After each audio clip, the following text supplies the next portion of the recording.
Steve, we're back at Liverpool, back at the Olympia on Saturday, where we're doing things a little bit different, mate, because it's a night that Whyte and Tyson Fury get it on. So instead of cancelling the show, you've decided to bring it forward, bring the fights forward early, and we're kicking off at 5:30. Yeah, instead of 7:30 for the first fight, we're going to go at 5:30, bring it a couple of hours beforehand and make sure we're wrapped up for 10 o'clock, and then we'll put the big screen on so that the people who are there can stay in, and instead of going home and paying 25 quid for a pay-per-view, they can stay, watch it on the big screen with a load of boxing fans and have a few beers as well. So we're hoping to make a night of it, and means that people who are hesitant and maybe come at the show and missing the big fight can get both. And as you said before, it's 11 fights for the price of one, really. So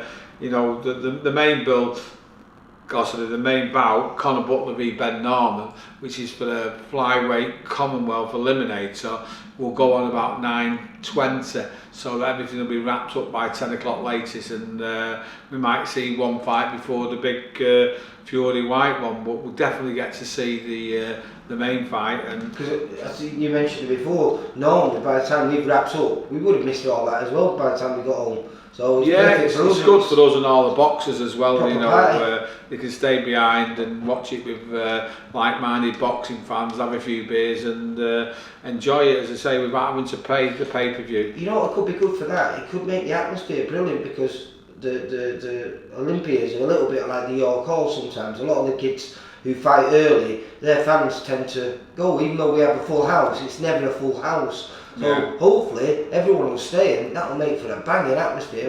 I'm sure it will, and like they're having a beer from R5 and staying on there, they're going to be a bit giddy and rowdy, aren't they? Yeah, we still have the DJ playing in between the fights, so yeah, it should be good. And as well as a great top of the bill, which is a good opportunity, you know, both unbeaten fighters, both want to go on and win titles.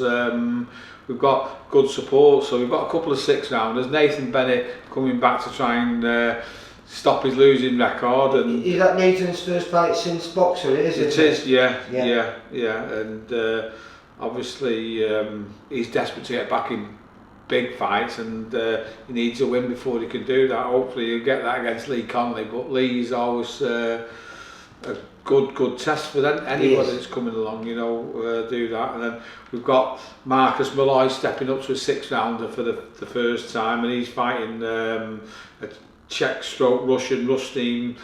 I can't pronounce his second name, but he's been on our show before. In fact, he fought the last one in Blackpool, didn't he? Yeah, do you know what? I was just thinking before, I'm pretty excited about this one. It seems like we've not done a show for ages, but it was only 2 weeks ago. Yeah.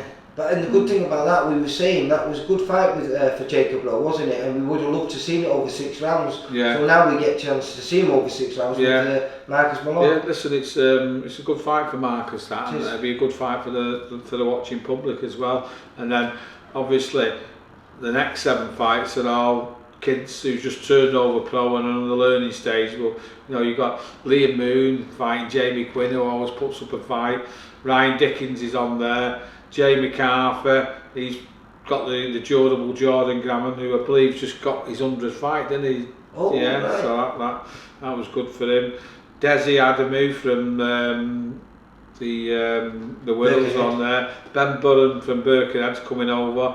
The popular Brian Collins, he's got another test similar to Marcus, and then we've got a female making a debut, Charlotte Powell, who's been after turning pro for about a year now, and bit longer than that, we're hearing good things about her, and I'm looking forward to seeing her fight. I've been told she's an aggressive sort of she's loud girl. Yes, yeah. She's feisty, isn't she? I think that's a nice way of putting it. But it's looking like a busy show, and like you say, it'd be nice if they all stayed, supported all the kids all the way through, and watched the Fury Whyte show there. So because they're all local lads as well, aren't they? All local, all Liverpool boys. And girls. Yeah, so it's great to be back. Good show, and as we say, topped it with probably the biggest fight in Britain ever. You know, Dillian Whyte beat Tyson Fury, Well, 94,000 who are you people. picking then? Can't not go for Fury, can you? No, I can't see any of that. But it's been good. It's been good. Yeah. I quite like what John Evans and Steve Lilly said on the podcast. The fact that Dillian has not done any promotional for this fight, but by not doing anything, it's maybe people even talk about it even more. Yeah. And now he's turned up at the final press conference. It's like, yes, it's on. So Yeah. I think everyone's really excited about it now. Yeah, listen, you can't write him off, but you've got to go with Fury. Yeah.